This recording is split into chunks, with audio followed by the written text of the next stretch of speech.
जय हिंद दोस्तों। आज आप सभी के प्यार और सपोर्ट की वजह से यहाँ पर आज हम जोश टॉक्स पर हैं और आज हम अपनी छोटी सी कहानी जो है वो आप लोगों के साथ शेयर करेंगे कि कैसे इतने कम समय में लोगों का जो ये मानना है कि इतने ऊंचाइयों तक पहुंच गए। तो बात समय की नहीं है, वो जो एक पीछे का दायरा है, जो पीछे की मेहनत है, वो बहुत बड़ी है। ठीक है, मेरा नाम है आदित्य रंजन और मैं एसएससी से सीजल एज अ एक्साइज इंस्पेक्टर भी हूँ और साथ में एसएससी और बाकी गवर्नमेंट एग्जाम्स के बच्चों को मैथ्स भी पढ़ाता हूँ। तो देखो, जिंदगी में एक छोटी सी लाइन मैंने अपने लाइफ में सीखी है, वो है भूखा पेट, हारा मन और बेरोजगारी। ये इंसान को जिंदगी जीने का सबक सिखा देती है और इससे बेहतरीन कोई मेंटर नहीं हो सकता यहाँ लाइफ में। देखिए, हम बिहार के एक छोटे से स्टेट से आते हैं, बेतिया से। वहाँ से हमने अपने स्कूल की पढ़ाई शुरू की, 6ठी से लेकर 10वीं तक। और वहाँ पर अपने पेरेंट्स के सपोर्ट से, मतलब मेरे पापा किसान हैं और जो भी थोड़ा बहुत वो खेती से कमा पाते थे, जो भी थोड़ी मेहनत कर पाते थे, तो उससे उन्होंने मेरी पढ़ाई पूरी कराई। और 10वीं के बाद हमारा बहुत जिद था कि हम अपने शहर में ना रहकर हम बाहर थोड़ा एक्सप्लोर करें, वहाँ जाकर बाकी दुनिया को देखें, वहाँ से सीखें हम लोगों से कि और आगे कैसे बढ़ते हैं, मेहनत कैसे करते हैं। क्योंकि मैं बहुत रिजर्व सा हो गया था, कुएं के मेढक की तरह, जहाँ से कुछ सीखने के लिए मेरे पास कुछ भी नहीं था। तो 10वीं से लेकर 12वीं तक हमने जो अपनी पढ़ाई की वो ऑक्सफोर्ड पब्लिक स्कूल रांची से वहाँ से पढ़ाई की। हालांकि रहना खाना बहुत महंगा था, तो थोड़ा सा हमने वहीं से होम ट्यूशन पढ़ाना शुरू कर दिया। ये होम ट्यूशन एक मजबूरी थी, पढ़ाना कोई शौक नहीं था। मेरा एक मन होता था, थॉट होता था कि हम रूममेट्स के ऊपर किताब लिखें कि रूममेट्स किस तरीके से करते हैं। कई सारे ऐसे दोस्त होते हैं जो अच्छे भी होते हैं और कई सारे ऐसे होते हैं जिनमें थोड़ी सी जेलसी की भी भावना होती है आपके अंदर, कि जैसे थोड़ा सा आप आगे बढ़ेंगे तो वो थोड़ा सा आपसे पीछे जो है बैकआउट करना शुरू कर देते हैं। जो सबसे बड़ा स्पार्क वहाँ पर मिला तो वो ये मिला कि एक बार टीचर वहाँ पढ़ा रहे थे और उन्होंने कोई क्वेश्चन पूछा, तो मैंने उनको कहा कि सर ये आंसर है। तो उन्होंने कहा कि जब तक मैं इस स्कूल में हूँ तब तक मैं तुम्हारे ऊपर मतलब जान लगा दूंगा तुम्हारे ऊपर, मतलब पूरा सपोर्ट है मेरा, तुम यहाँ से टॉपर बन के निकलोगे। तो जब एक टीचर विश्वास दिखाता है किसी स्टूडेंट के ऊपर ना, तो शायद हमारे अंदर काबिलियत ना भी हो तो भी हम बेहतर कर पाते हैं। तो वहाँ से एक लाइफ में किक मिला कि हम भी कुछ कर सकते हैं। नहीं तो अक्सर ऐसा होता था कि 6ठी से लेकर 10वीं तक जहाँ से मैंने पढ़ाई की, नकारे जाते थे। नंबर स्कोर नहीं आया, पेरेंट्स पूछते नहीं है। स्कोर अच्छा नहीं आया तो स्कूल में बाकी दोस्तों से भी रिकॉग्निशन नहीं मिलता है। ठीक है, टीचर्स भी ऐसे मतलब ट्रीट कर रहे होते, जो टॉपर है भैया वही सब कुछ है, मॉनिटर हो ये हो, तो हम साइड रहते थे। तो ऐसे केस में क्या होता है, किसी इंसान के अंदर कोई प्रतिभा भी है ना, तो बता नहीं सकता, वो बोल नहीं सकता है। जैसे आज मैं इतना कुछ स्टेज पे बोल पाता हूँ और एक वक्त में एक टीचर ने कहा कि तुम्हारे अंदर लीडरशिप क्वालिटी नहीं है, तुम कुछ भी नहीं कर सकते, हैंडल ही नहीं कर सकते, बोलना तक नहीं आता है। तो उस चीज़ ने ना 4 साल तक मुझे दबा के रख दिया बिल्कुल। लेकिन जब वो 12th वाला इंसिडेंट हुआ, जब उस टीचर ने मुझसे ये बात बोली ना, तो अपने अंदर ही कॉन्फिडेंस है, आप तो करके दिखाएंगे। मतलब जब कोई पीछे खड़ा है और सपोर्ट में खड़ा है तो क्यों ना करें। मेहनत शुरू होते चली गई, 12th में काफ़ी अच्छा स्कोर आया और उस स्कोर के बाद मतलब जो मन में आया वो ये है कि अब या तो बीटेक करते हैं, नहीं तो मेडिकल की तैयारी करते हैं। लेकिन फिर वही कहानी रही यहाँ पर कि जब मैंने घर पे फ़ोन लगाया, पूछा कि बीटेक करना है, 15-16 लाख 4 साल के अंदर चाहिए, तो पापा ने कहा मेरे से नहीं हो पाएगा, तुम कहीं सरकारी स्कूल से ग्रेजुएशन कर लो। अब सरकारी में मैं जाना नहीं चाहता था, क्योंकि एक थोड़ा सा माइंडसेट वैसा हो जाता है कि मतलब थोड़ा एजुकेशन कम और आप थोड़ा सा रुक से जाएंगे। तो दिल्ली यूनिवर्सिटी का फॉर्म निकला, वहाँ से मैंने अपनी जो है वो केमिस्ट्री ऑनर्स मैंने किया है वहाँ पे। दिल्ली यूनिवर्सिटी में मैंने अप्लाई किया, वहाँ से पूरे के पूरे 3 साल का जर्नी अच्छा रहा। इन 3 साल में काफ़ी कुछ सीखा मैंने लाइफ में। मेरे लाइफ में ऐसे ऐसे फेज आए यहाँ पर जहाँ पर रूम रेंट भरने तक के पैसे नहीं थे। और सिचुएशन मैंने एक बार यूट्यूब के वीडियोस पे शेयर भी किया हुआ था कि हालात ऐसे थे कि सेकेंड ईयर में आने के बाद मुझे पोस्टर तक खड़े होकर रोड पर बांटना पड़ा था। ठीक है, दिल्ली में धौला कुआं मेरा कॉलेज था, वहाँ से कैब मुझे लेकर जाती थी गुड़गांव हुडा सिटी सेंटर, और एक स्कूल खुला हुआ था बच्चों का, प्ले स्कूल।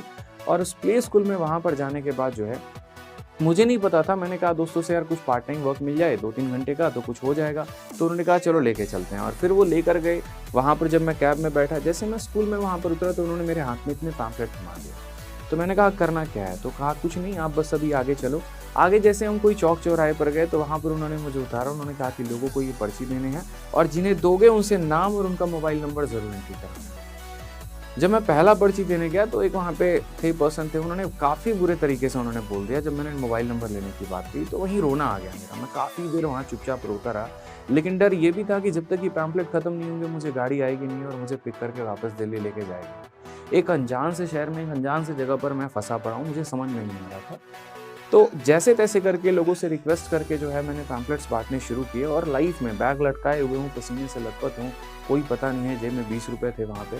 समझ में नहीं आ रहा था कि करना क्या है, बस जैसे तैसे हाँ कि बस पैम्फलेट बांटे ताकि घर पहुँच जाए। तो वहाँ से पैम्फलेट बांटे, समय रहा। उस एक दिन के 400 रुपये मेरे पास मिले थे और वो आज भी मैंने अपने लाइफ में संभाल के रखे, उसको मैंने कभी खर्च ही नहीं किया। ठीक है, वो मेहनत नहीं, खून नहीं, उससे ऊपर की मेरी कमाई है जिसको मैं लाइफ में हमेशा वो दिखाते रहते हैं कि तुम्हारी औकात पे, तुम बड़े कहाँ से, और इसको मैं हमेशा मानते रहता हूँ। फिर उसके बाद जब ग्रेजुएशन कंप्लीट हो गई तो सोचा कि अब आगे क्या करें, क्या हमें आईआईटी की तैयारी करनी चाहिए, मेडिकल की तैयारी, मतलब आईआईटी एग्जाम क्लियर करके हम एमएससी करें, क्या करें। तो वहाँ से सफ़र थोड़ा रहा, फिर हमने कहा कि यार आईआईटी वाईआईटी हमारे बस की बात नहीं, इतना समय नहीं है मेरे पास कि 2 साल मैं एमएससी करूँ, 5 साल पीएचडी करूँ। मेरे पीछे एक भाई और एक बहन भी थे जिन्हें मुझे पढ़ाना था। तो हमने शुरू की वहाँ से एसएससी की तैयारी, ठीक है। वज़ीराबाद में एक छोटा-सा कमरा लेके वहाँ पर हम रह रहे थे, और कमरे का किराया, अपना खाना और अपने बहन का खर्चा जो है वो मैंने वहाँ पर ट्यूशन पढ़ा के किया। वहाँ पर 2-3 बच्चों को ट्यूशन पढ़ाते थे, और वहाँ ट्यूशन पढ़ाने के बाद जो अपना जो भी पैसा आता था उससे अपनी पढ़ाई कर ली, उसकी पढ़ाई में थोड़ा-सा हेल्प कर पाया जो भी हो पाया। भाई तब तक मेरा उतना पढ़ने में स्टेबल नहीं हो पाया था क्योंकि हम लोग उसके लिए उतना अरेंज नहीं कर पा रहे थे, पैसे हमारे पास नहीं थे, ठीक है। पापा हम दोनों में से किसी एक को ही पढ़ा सकते थे, तो वही स्थिति थी यहाँ पे। तो ठीक है, थोड़ा-थोड़ा सफ़र आगे बढ़ता चला गया, वहाँ से हमने पढ़ाई की। ज़िंदगी में बहुत सारी घटनाएँ हुई, कई बार मतलब एक तरीके से इंसान बिखरा भी असफलताओं के कारण। जब मैंने पहली बार सीजीएल का पेपर दिया था, तो तैयारी तो बहुत अच्छी थी, एक तरीके से यूँ कह लीजिए कि पूरी जी-जान मैंने लगा दी, ठीक है। लेकिन ये रहा कि सीजीएल का पहला बार जब मैंने पेपर दिया तो 1.4 मार्क्स से मैं रह गया सीजीएल 2018 के पेपर में। और वो भी कारण ये था कि पूरे माइंड में एक एनालिसिस बना हुआ था कि तुम्हारा तो सिलेक्शन होगा, होगा, होगा। लास्ट में जब पता चलता है, कट ऑफ आती है, तो 1.4 मार्क्स से रह गया। उस दिन ज़िंदगी में ना मैं काफ़ी कुछ रोया, मतलब बहुत, इतना कि जिसकी लिमिट नहीं है। और सिर्फ रोया इस वजह से नहीं कि सिलेक्शन नहीं हुआ, रोया इस वजह से कि कमियाँ मैंने क्या की, क्योंकि मुझे मेरी कमी पता थी वहाँ पर कि मैं कर क्या रहा हूँ, ठीक है। वहाँ पर मैंने देखा कि यार है ना, मतलब एक इंसान के अंदर कई बार ऐसा भी होता है कि आप मेहनत तो कर रहे हो, कॉम्प्लेसेंट की भावना आ जाती है, अरे हम तो कर लेंगे, कोई दिक्कत नहीं, हम बहुत आगे बढ़ जाएंगे। वो सबसे बड़ी इंसान की गलतफ़हमी होती है, वहाँ पर उसको रोकना पड़ता है, अपने आप को सँभालना पड़ता है, झाँकना पड़ता है। मैं हमेशा कहता हूँ कि इंट्रोस्पेक्शन करोगे लाइफ़ में ना तो बहुत आगे बढ़ पाओगे। आप इंट्रोस्पेक्शन करो तो सही, कहीं पर अगर आप असफलता मिलती है तो वहाँ पर देखो कि कारण क्या है वहाँ पे। जब मैंने पीछे मुड़ के देखा तो कई सारे ऐसे कारण थे जो मुझे नहीं करने थे, या जिन चक्करों में मुझे नहीं पढ़ना था, उनमें अपने आप को रखकर मैंने काफ़ी कुछ खो दिया। तो वहाँ से एक लाइफ़ में नया फ़ेज़ मैंने स्टार्ट किया, और तब मैं गुरुकुल में पढ़ा रहा था बच्चों को। गर्ल्स गुरुकुल में मैं लड़कियों को मैथ्स पढ़ाता था, और बॉयज़ गुरुकुल में मैं वोकैब पढ़ाता था, ठीक है। तो साथ के साथ तैयारी भी मेरी चल रही थी, और एक तरीके से जो है यहाँ पर हम बच्चों को पढ़ाते भी रहते थे। तो पढ़ाने का मेरा जर्नी तब से है। लेकिन कहते हैं ना अक्सर कि जब तक आप कुछ प्राप्त ना कर लें, तब तक यहाँ पर आपको सफलता मिल नहीं सकती, लोग रिकॉग्नाइज़ नहीं करेंगे आपको।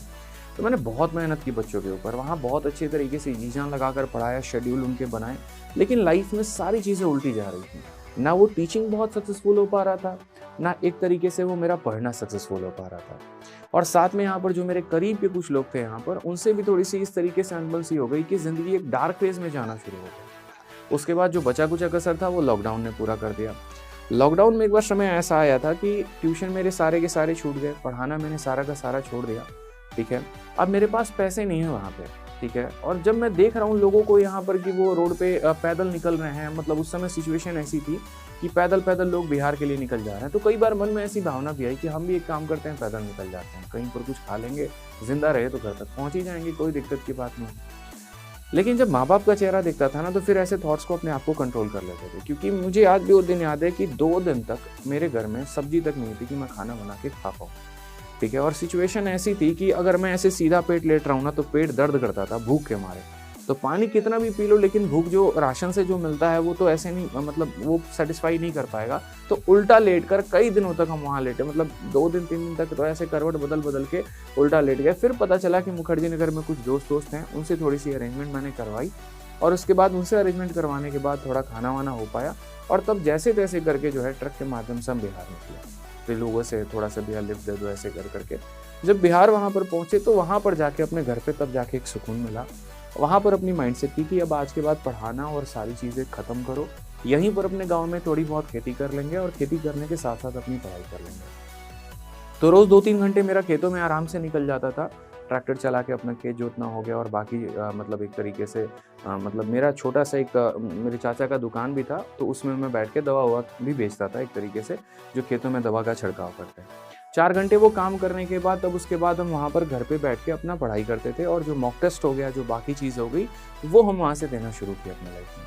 अच्छा स्कोर आने लगा, उम्मीद बढ़ने लगी कि हाँ अब लाइफ में कुछ कर सकते हैं, और करने के बाद तब काफ़ी अच्छी एक मेहनत हुई मेरी, और वहाँ से आप लोगों को पता है कि सीजल में मेरा जो स्कोर, सीजल से मैं as a excise inspector selected हूँ कस्टम डिपार्टमेंट में, और CHS में मेरा ऑल इंडिया रैंक 114 है। और सबसे अच्छी बात जो मेरी मेहनत रही वो सिर्फ एक सब्जेक्ट पर नहीं रहा। आज बेशक मैं मैथ्स पढ़ाता हूँ, लेकिन मेरे हर एक सब्जेक्ट में बहुत ही बेहतरीन कमांड रहे। सीजल में हो गया, CHSL हो गया, CP हो गया, कभी भी मैं आज तक मैंने किसी भी पेपर का प्री दिया है, उस हर पेपर के प्री में मैथ्स में 50 में 50, इंग्लिश में 50 में 50, रीजनिंग में 50 में 50 रहा।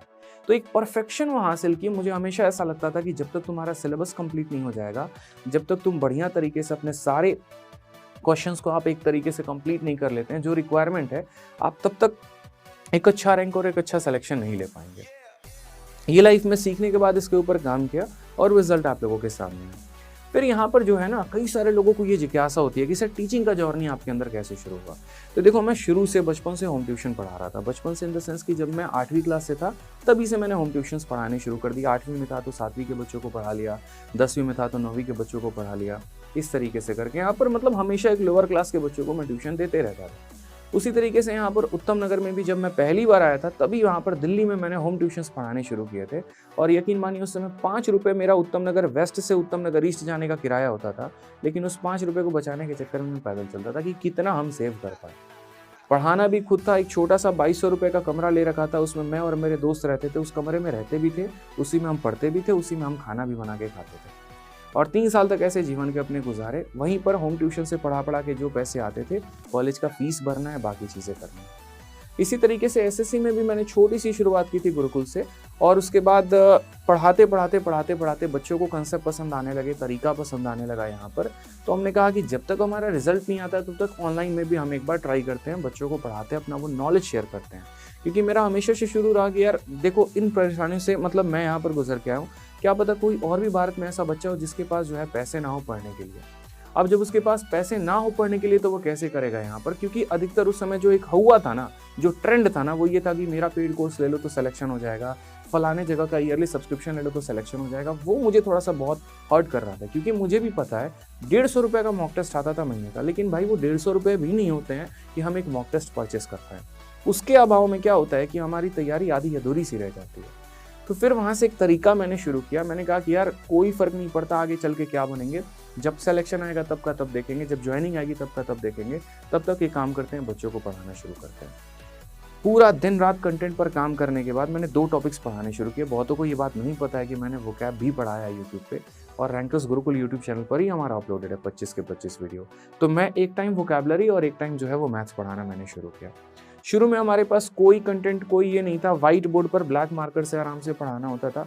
मतलब टाइपिस्ट भी मैं ही हूँ, कंटेंट डेवलपर भी मैं ही हूँ, थंबनेल मेकर भी मैं ही हूँ, सोशल मीडिया मैनेजर भी मैं ही हूँ। पूरा दिन पढ़ाने के बाद रात को जाके बच्चों के कमेंट देखता था मैं कि वो कमेंट करते क्या हैं। उस चीज़ ने मुझे लाइफ में बहुत सीख दी। लोग कहते हैं ना कि आज आप 2 सालों में इतने बड़े जो है मतलब एजुकेटर कैसे बन गए, क्योंकि मैंने बच्चों के नर्व्स को समझा। मैंने जाना कि वो चाहते क्या है। पहले पढ़ाते थे, पढ़ाने के लिए सारा कंटेंट पहले देखते थे कि उनको आज के समय क्या देना है।